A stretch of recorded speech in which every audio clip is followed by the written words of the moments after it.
Yeah.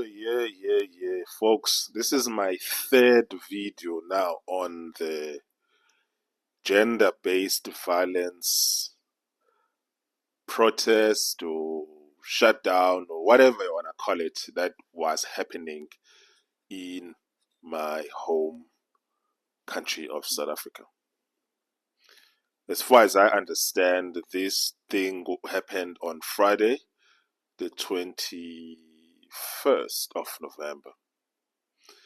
And I've already made several videos disputing the basic claims that are made by the people who are espousing this movement. As you might understand, folks, I'm not new to controversy or to having controversial positions on things that are very difficult. When the BLM movement was at its strongest, I came out and I stood against it, and I did not support it for the same reason that I don't support the claim that there's femicide in South Africa. If you are going to make a claim, any claim, we are within our rights to respond to the claims that you are making. Not to something else, not to a tangential point, but for us to actually respond to the claims that you are making.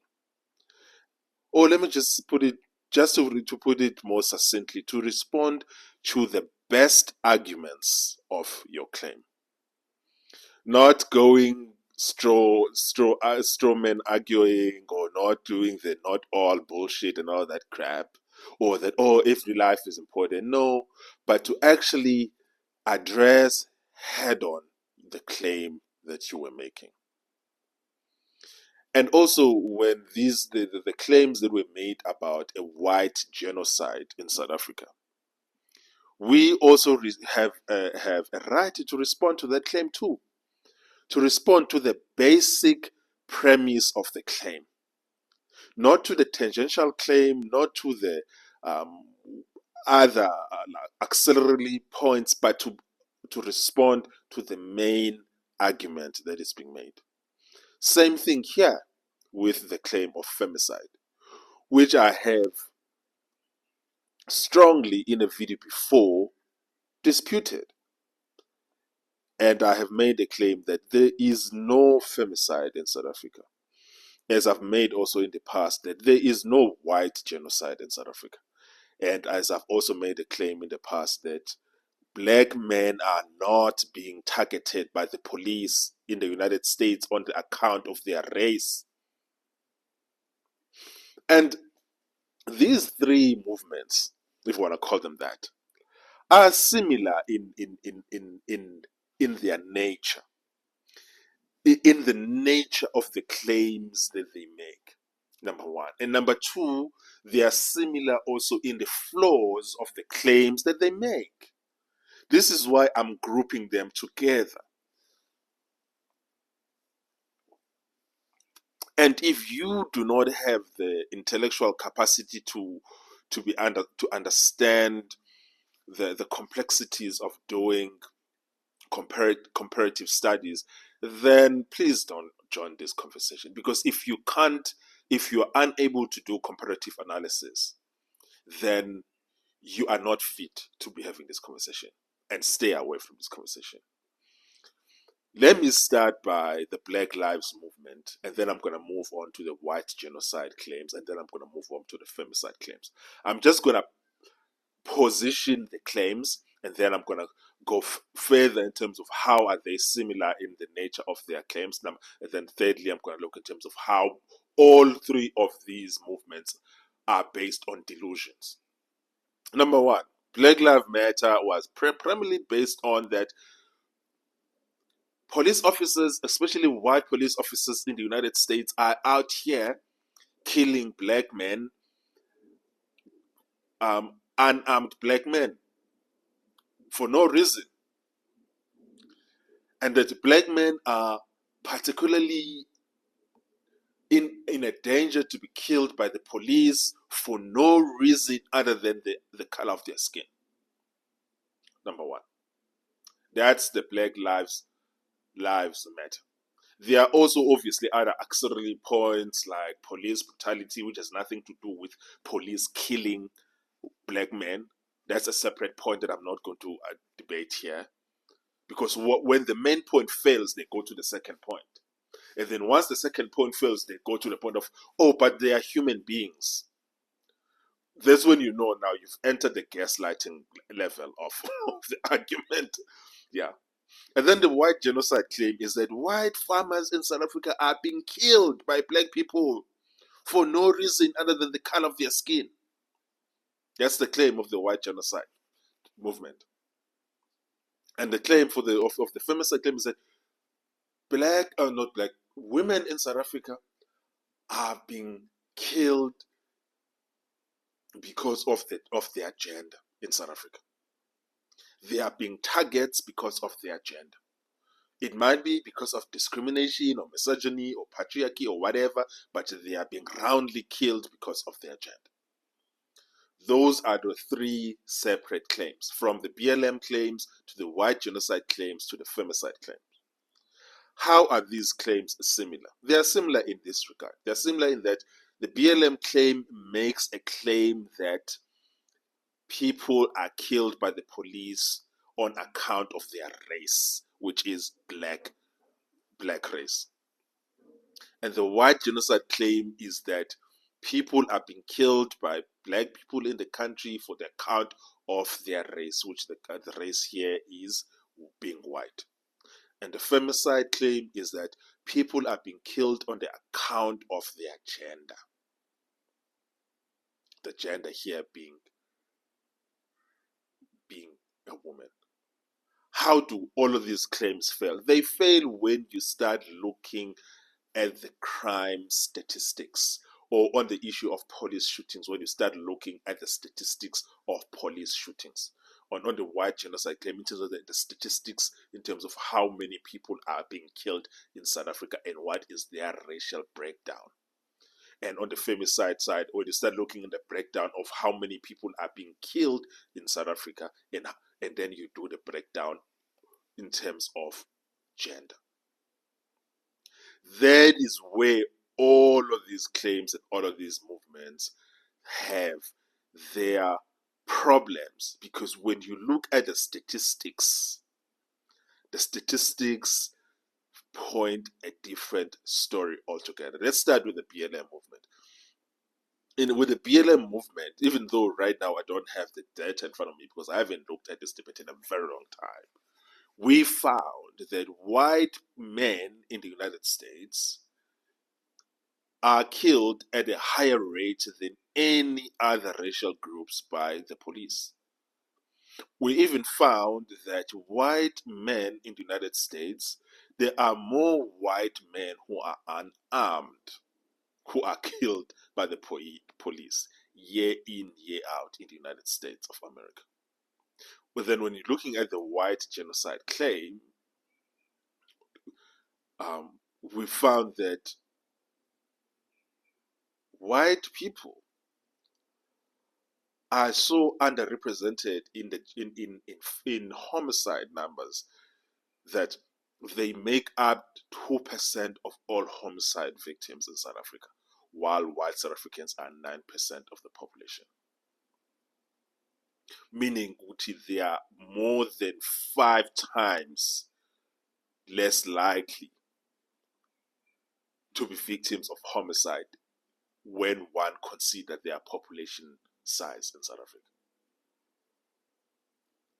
And then when you look at the femicide claims, then we found that depending on the kind of reporting that you are using, on the year that you are looking at, that actually women are seriously underrepresented in femicide, in homicide numbers in South Africa. That men are actually up to 5 times, and in some instances 7 times more likely to be victims of homicide in South Africa compared to women. This is to say that for every 1 woman who is murdered in South Africa, there are 5 to 7 men who are killed in South Africa. All 3 of these so-called movements instance, when you quote the statistics that are relevant to their claims, then they start short-circuiting. Short-circuiting because when claims don't align with the crime statistics, people have a choice to say, okay, you know what? I was wrong. I was misinformed. Or they have a choice of doubling down on stupid. And with all three of these movements, they have all chosen to double down on stupid. Double down on stupid because they just cannot accept the fact that the facts, the statistics, the crime statistics, the demographic information just does not align with the claims that they were making. That is where, for me, where I've just started to realize that a lot of this activism bullshit, it's just bullshit, man. It's virtue signaling. And I've realized that I can't be involved in debates with people who are immune to facts, people who are immune to statistics, people who are immune to any kind of relevant statistics and data. And subsequently, we will still be subjected with these three claims in various variations going forward. Black people in the United States will still make claims in error, false claims that they are being targeted by the police.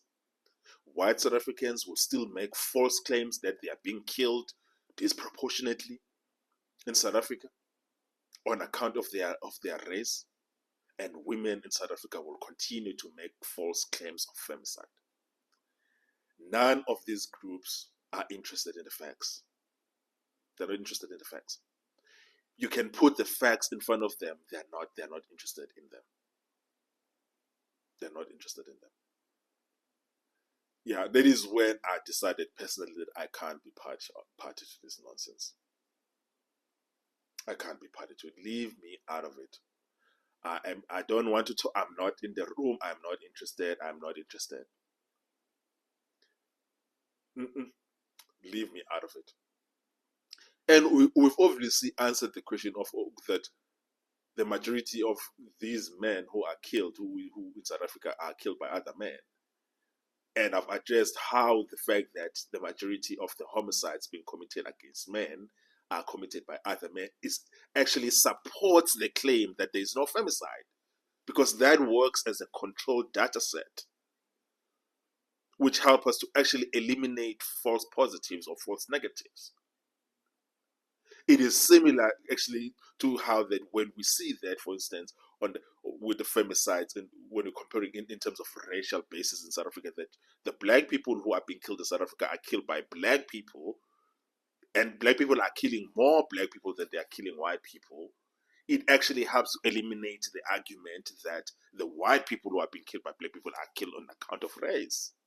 Because if that was the case, we will see black people killing white people at a higher rate than black people are killing black people. Let me say it again. If there was a white genocide in South Africa, black people would be killing white people at the higher rate than they are killing other black people. Similar that if there were a femicide in South Africa, men would be killing women at a higher rate than men are killing other men. But the data actually shows the opposite of that, which shows that there is no white genocide in South Africa and that there is no femicide in South Africa. But none of these people are interested in any of the facts. So here we are. Yeah, so then you can take all of your bullshit arguments and shove them up. Shove them up your ass. Leave me out of it. Just leave me out of it. Leave me out of it. Especially when I'm dealing with people there, I'm realizing that these people don't care about the data. These people don't care about the statistics. These people don't care about the demographic information. They are not interested in any. Don't let the facts stand in the way of your narrative. That's basically the theme here. Do not let the facts. Don't let something as trivial as facts stand in the way of your narrative. Your narrative is a lot more important than the facts. And because it's that way, leave me out of it. Don't call me to your meaning to your bullshit debates. Don't call me to be an ally. I'm not an ally for anyone. Leave me out of it. Leave me out of it. I'm sick and tired of this bullshit. I am up to my neck. Honestly. Cheers.